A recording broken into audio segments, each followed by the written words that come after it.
बच्चों, how are you all? I hope आप सब बढ़िया होंगे। तो चलिए आज हम स्टार्ट करते हैं अपना क्लास 11th का चैप्टर प्रोजेक्टाइल मोशन। तो प्रोजेक्टाइल मोशन होती क्या है? देखिए, जब भी हम किसी ऑब्जेक्ट को थ्रो करते हैं, जैसे मैंने यहाँ से किसी स्टोन को ऊपर की तरफ थ्रो कर दिया वर्टिकल डायरेक्शन में, तो क्या होगा, वो ऊपर जाएगा और रुक के और फिर वापस उसी पाथ से वापस आ जाएगा नीचे। अगर मैं हॉरिजॉन्टली किसी ऑब्जेक्ट को ऐसे थ्रो करती हूँ तो वो हॉरिजॉन्टल डायरेक्शन में जाएगा, ठीक है। लेकिन अगर मैं किसी ऑब्जेक्ट को ऐसे हॉरिजॉन्टल के साथ किसी एंगल थीटा के ऊपर ऐसे थ्रो करती हूँ, तो ऐसे थ्रो करूँगी तो क्या होगा, कुछ हाइट तक जाएगा और उसके बाद फिर वापस से उसी लेवल पे आ जाएगा जहाँ से हमने उसको थ्रो किया था, ठीक है। तो जो ये पाथ होता है, ऐसा पाथ आता है इसका, तो ऐसे मोशन को हम क्या बोलते हैं? प्रोजेक्टाइल मोशन बोलते हैं। जो ऑब्जेक्ट हमने थ्रो किया है उस ऑब्जेक्ट को हम प्रोजेक्टाइल बोलते हैं, ठीक है। और इस पाथ को प्रोजेक्टाइल मोशन बोलते हैं। तो अब इस केस के अंदर क्या होगा कि जब हम इस ऑब्जेक्ट को थ्रो करते हैं, मान लिया हमने इसको इनिशियल वेलोसिटी यू दी, तो इसको ये इनिशियल वेलोसिटी यू दी, तो जो हॉरिजॉन्टल के साथ वेलोसिटी का कंपोनेंट होगा तो क्या हो जाएगा, हम इस यू को रिजोल्व कर लेंगे। कंपोनेंट का रिजोल्यूशन हम कैसे करते हैं? जैसे हमारे पास ये एंगल अगर यहाँ पे थीटा है और ये हमारे पास फोर्स है, तो जो जिसके साथ थीटा होता है, जिस एक्सिस के साथ, उसके साथ क्या आता है? कोस थीटा। और जो इसके परपेंडिकुलर कंपोनेंट होता है वहाँ पे क्या आता है? साइन थीटा आता है, ठीक है। और ये जो दोनों कंपोनेंट होते हैं आपस में एक दूसरे के परपेंडिकुलर होते हैं। तो ऐसे इसको ब्रेक डाउन कर लेंगे। एक्स एक्सिस के साथ एंगल थीटा है, तो वेलोसिटी को हम ब्रेक डाउन कर रहे हैं, तो ये वाला कंपोनेंट क्या आ जाएगा? U cos theta. और इसके वर्टिकल 90 डिग्री पे जो वर्टिकल कंपोनेंट होगा वो इसका क्या आ जाएगा? यू साइन थीटा आ जाएगा। अब हमने ऑब्जेक्ट को ऊपर की तरफ थ्रो किया है, एंगल थीटा पे ऐसे थ्रो किया, तो जो ऊपर की डायरेक्शन में जब ये जाएगा तो इसके ऊपर एक्सेलरेशन ड्यू टू ग्रेविटी लगेगा।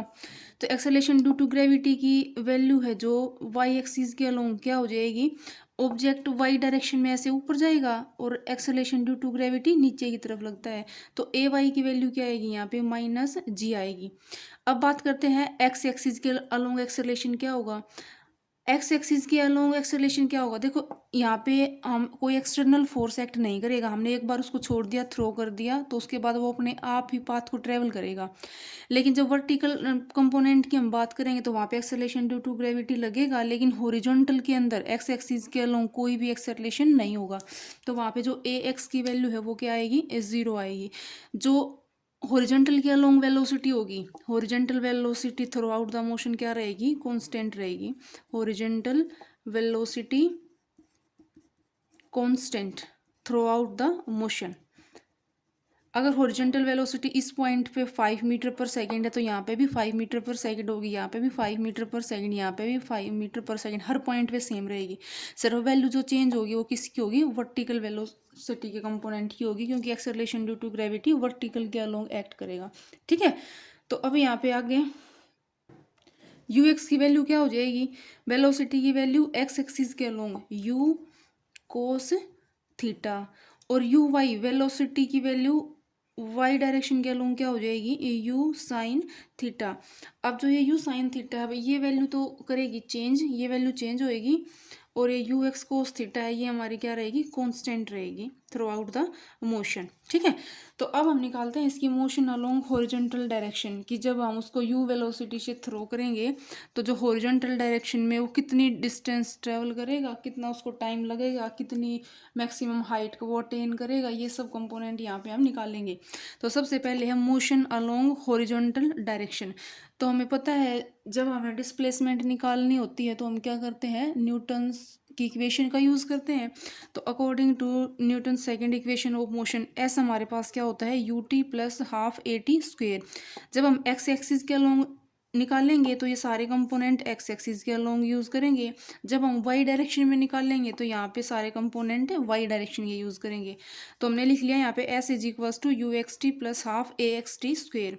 अब एक्स एक्सिस के अलोंग मान लिया इस पॉइंट के ऊपर यहाँ पे देख रहे हैं हम, तो एक्स एक्सिस के अलोंग जो एस की वैल्यू है वो क्या हो जाएगी? एक्स हो जाएगी।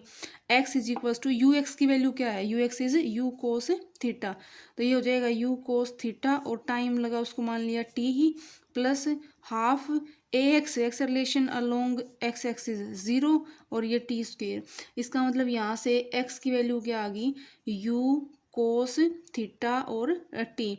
यहाँ से हम टी की वैल्यू निकाल लेंगे कि इसको टाइम कितना लगेगा एक्स एक्सिस के अलोंग, तो टी हो जाएगा हमारे पास x by you cos theta. ये मान लिया हमारे पास आ गई इक्वेशन 1। अब नेक्स्ट हम निकालेंगे motion along vertical direction. Vertical मतलब वाई एक्सिस के अलोंग कितनी मोशन की उसने, ठीक है। तो अब यहाँ पे एस क्या लिखेंगे, U Y T plus half A Y T square.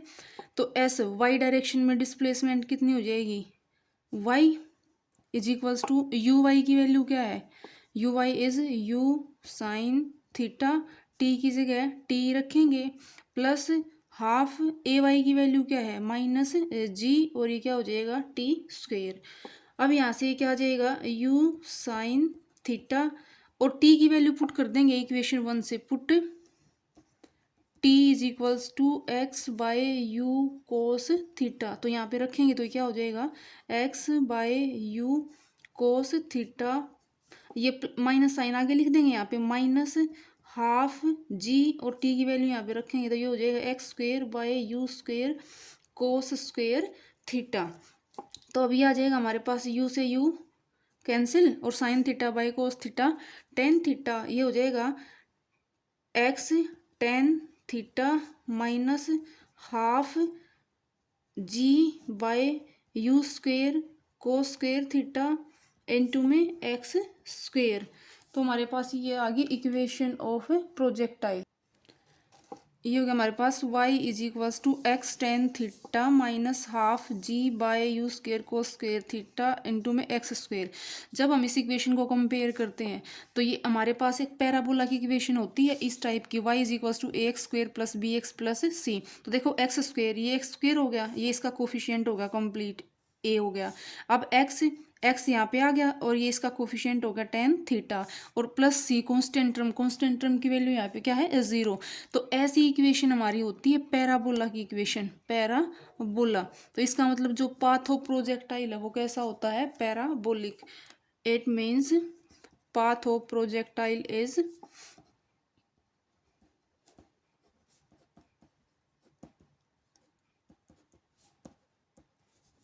Parabolic. ऐसी शेप को बोलते हैं भाई पैराबोला, ऐसी शेप को, ठीक है। तो नेक्स्ट हमारे पास टाइम ऑफ फ्लाइट। ये टाइम ऑफ फ्लाइट होता क्या है, the time for which projectile is in air,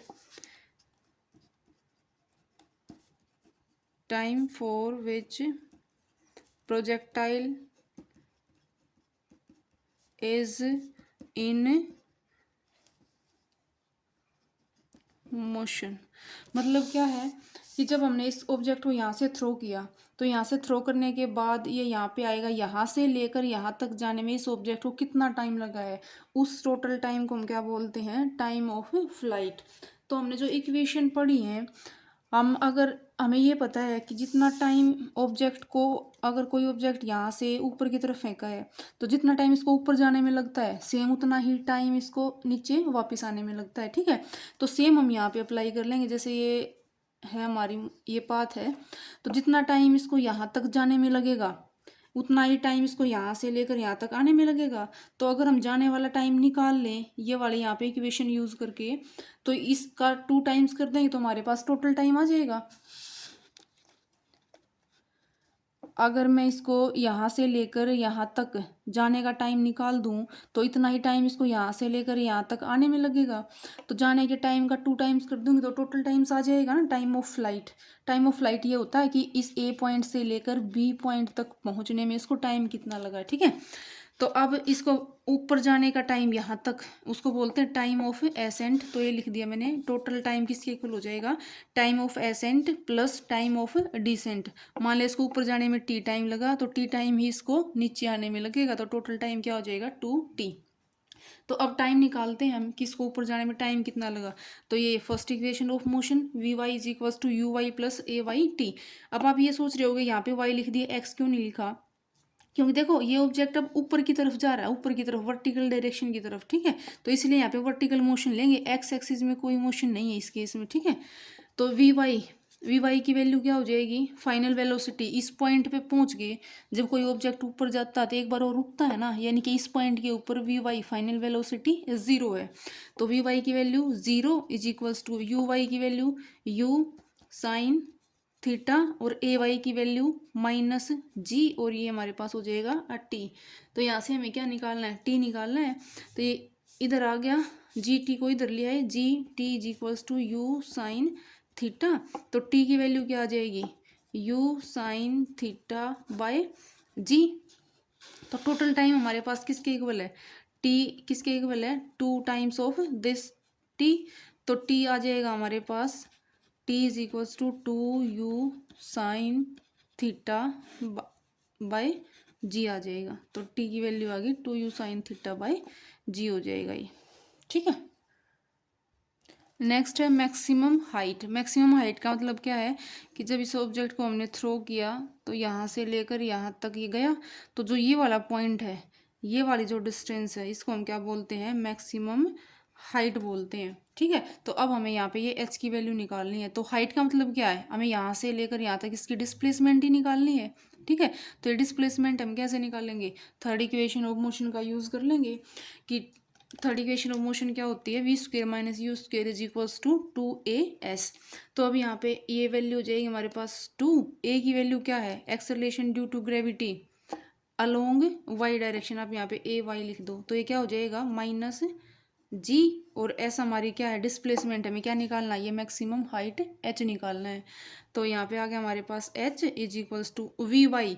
we y मतलब फाइनल वेलोसिटी, फाइनल वेलोसिटी यहाँ पे क्या होती है 0। तो ये हो जाएगी 0 माइनस यू वाई का square, u y initial velocity की वैल्यू क्या है हमारी, u square sine square theta.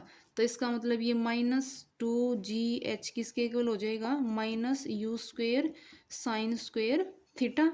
Minus से माइनस कैंसिल, तो h की वैल्यू क्या आ जाएगी, u square sine square theta by 2g। तो ये आ जाएगी मैक्सिमम हाइट। इतनी हाइट के बाद ऑब्जेक्ट नीचे आएगा। नेक्स्ट हमारे पास हॉरिजॉन्टल रेंज। अब ये रेंज क्या होती है, रेंज का मतलब होता है डिस्टेंस, जहाँ से हमने ऑब्जेक्ट को फेंका है वहाँ से,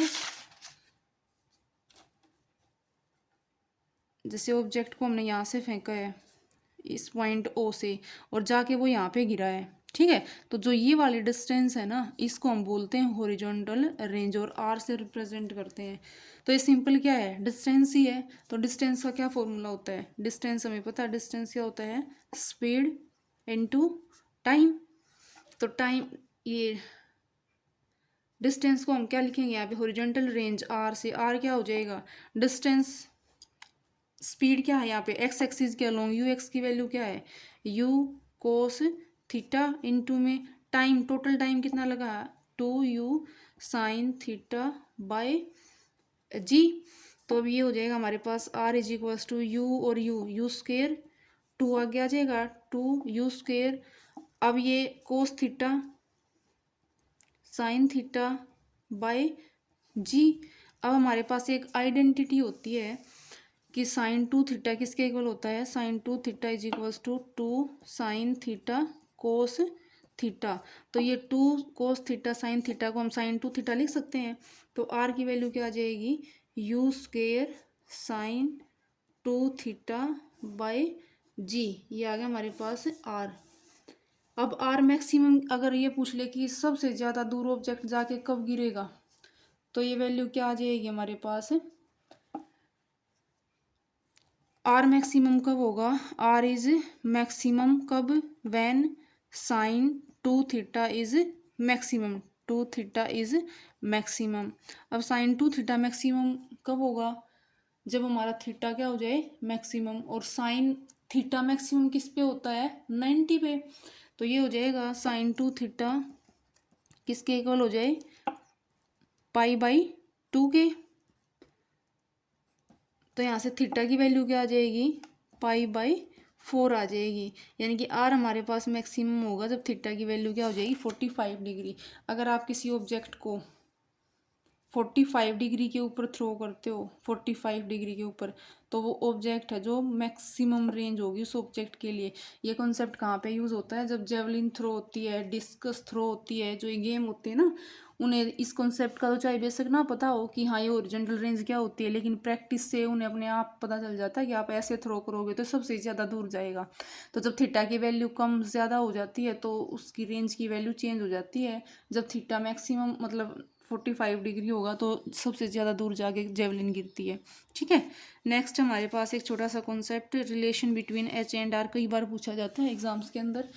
तो जो हमारे पास हॉरिजॉन्टल रेंज होती है उसका 4 टाइम्स इक्वल होता है आर टेंजेंट थीटा। ये 4h is equals to r tan theta, आप इसको डायरेक्ट लर्न कर सकते हो। ठीक है, नेक्स्ट है हमारे पास, अगर कोई पूछ ले कि टी टाइम के बाद रिजल्टेंट वेलोसिटी और इंक्लिनेशन क्या होगी। रिजल्टेंट वेलोसिटी का मतलब ये है कि जब ऑब्जेक्ट को थ्रो कर दिया, यहाँ पे इनिशियल वेलोसिटी क्या है उसकी, यू, एक्स एक्सिस के अलोंग क्या है यू कोस थीटा, और वाई एक्सिस के अलोंग क्या है यू साइन थीटा। अगर ये पूछ ले कि 2 सेकंड के बाद बताओ, 2 सेकंड के बाद उसकी वेलोसिटी क्या होगी, तो 2 सेकंड के बाद एक्स एक्सिस के अलोंग जो वेलोसिटी होगी यू एक्स की वैल्यू तो क्या रहेगी, सेम ही रहेगी, यू कोस थीटा, और वाई की एक्सिस के अलोंग क्या हो जाएगी, वाई एक्सिस के अलोंग हो जाएगी u sine theta minus g t. अब ये कैसे आया, देखो यहाँ से फाइनल वेलोसिटी वी वाई किसके इक्वल होता है, you y plus a Y t. तो वी वाई फाइनल वेलोसिटी हमें निकालनी है, तो वी वाई क्या हो जाएगा, यू वाई इनिशियल वेलोसिटी क्या है यू साइन थीटा, और ए वाई की वैल्यू क्या होगी माइनस जी, और ये टी। तो अगर ये पूछ ले कि 2 सेकंड के बाद उसकी वेलोसिटी बताओ, तो 2 सेकंड के बाद क्या हो जाएगी, after 2 second, after 2 second v y की वैल्यू क्या हो जाएगी, u sine theta minus 2 t हो जाएगी। ठीक है, एक्स एक्सिस पे कितने टाइम के बाद पूछ ले, सेम रहेगी, एक्स एक्सिस के अलोंग और वाई एक्सिस के अलोंग ऐसे वेरी करेगी, you sine theta minus 2 t हो जाएगा। 2 टी नहीं भाई, टी की वैल्यू तो 2 होगी, 2 जी हो जाएगा। ठीक है, नेक्स्ट हमारे पास इंक्लिनेशन। इंक्लिनेशन का मतलब क्या होता है, जैसे इस पॉइंट पे पूछ ले 2 सेकंड के बाद वो यहाँ पे पहुँच गया, और अब इसकी इंक्लिनेशन बताओ। इंक्लिनेशन का मतलब होता है कि जो हॉरिजॉन्टल डायरेक्शन है उसके साथ अभी उसका एंगल कितना है, तो ये बताना है हमें। ठीक है, तो ये हम कैसे निकालते हैं, अब ये इसका अगर आप प्रोजेक्शन डालोगे यहाँ पे तो ये हो जाएगा यू वाई, और ये क्या है हमारे पास यू एक्स। यहाँ पे बना देती हूँ, जैसे ये निकालनी है हमें अभी एल्फा, ये प्रोजेक्शन निकालना है, तो ये किसकी वैल्यू है यू एक्स है। इसका वाई एक्सिस का प्रोजेक्शन यहाँ पे डालेंगे तो ये क्या हो जाएगा यू वाई।